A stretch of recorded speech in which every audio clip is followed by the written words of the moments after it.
और उस शहर के अंदर रेतीले टीलों के बीच में बसा हुआ वह शहर, जहां पर लोग जो कोई छोटे मोटे खेती वगैरह वही कार्य होते थे। और वहां पर एक विद्वान व्यक्ति हुए जिनका नाम है प्रवीण भाटिया, और उन्होंने अपने जीवन के अंदर कुछ सपने थे उनको पूरा करने के प्रयास किए, लेकिन वह वातावरण की कमी की वजह से उन सपनों को पूरा नहीं कर पाए। इस वजह से उनके मन में एक सवाल उठा कि वास्तव में अपने यहाँ के जो विद्यार्थी, मैं एक नहीं हूं, ऐसे हजारों विद्यार्थी हैं जो यहाँ पर पीछे रह जाते हैं। तो उस कमी को पूरा करने के लिए उन्होंने अपने वहां पर एक जो बहुत कम पैसों में, कि बच्चों के पास में, परिजनों के पास में इतना पैसा भी नहीं होता है कि वह बच्चों को पढ़ा सके, तो ऐसी परिस्थिति में उन्होंने बिल्कुल कम फीस में, उस समय की बात करें तो 250 रुपए प्रतिमाह जो लागत मूल्य था, बच्चों को जो टेस्ट सीरीज मुहैया कराई जा रही है,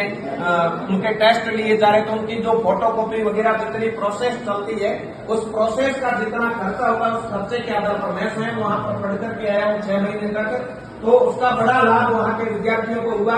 और पिछले 2018 का जो आरएएस का एग्जाम था उसमें 50 आरएएस वहां से निकले। मैं जब जिस भर्ती में लेक्चरर बना, उस भर्ती में 73 लेक्चरर मात्र इतिहास विषय से बने, अन्य विषयों का जो योगदान है वो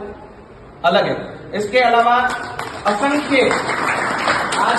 विद्यार्थी गिनती नहीं हो सकती है उस स्थान पर पढ़ रहे हैं। वह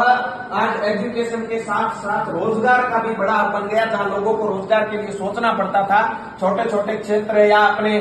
जो मकान वगैरह बना करके वहां पर आज लाइब्रेरियां खोल दी है या अन्य प्रकार के, तो रोजगार भी मिल रहा है, सुविधाएं भी मिल रही है और अपना जो क्षेत्र है वो विकास भी कर रहा है। उसी तरीके से अपने यहाँ पर भी यह जो छोटा नवाचार है, इसके पश्चात विद्यार्थियों के मार्गदर्शन के लिए कोई छोटा कोचिंग संस्थान है, कोई ट्यूशन सेंटर है, ऐसे जो सेंटर होंगे वह विद्यार्थियों को एक अच्छा माहौल प्रदान करेंगे। और उस माहौल के बल पर विद्यार्थी, अपने क्षेत्र के विद्यार्थी जिनमें प्रतिभा की कोई कमी नहीं है, अपने यहाँ के विद्यार्थियों में प्रतिभा की कोई कमी नहीं, इतनी प्रतिभा है कि दूसरे जब शहरों में या कहीं अपन जाते हैं तो वहां के विद्यार्थी जो थे वो ऐसी परिस्थितियों में रहते हैं कि उनका जो मानसिक विकास होता है वो उस लेवल तक नहीं पहुंच पाता है। तो अपने यहाँ के विद्यार्थी जो आज भी, अपने यहाँ के लोग जिनका खान पान रहन सहन एक उच्च स्तर का है, जो सब तरीके से विकसित है, बस कमी है तो एक ऐसे माहौल की और उस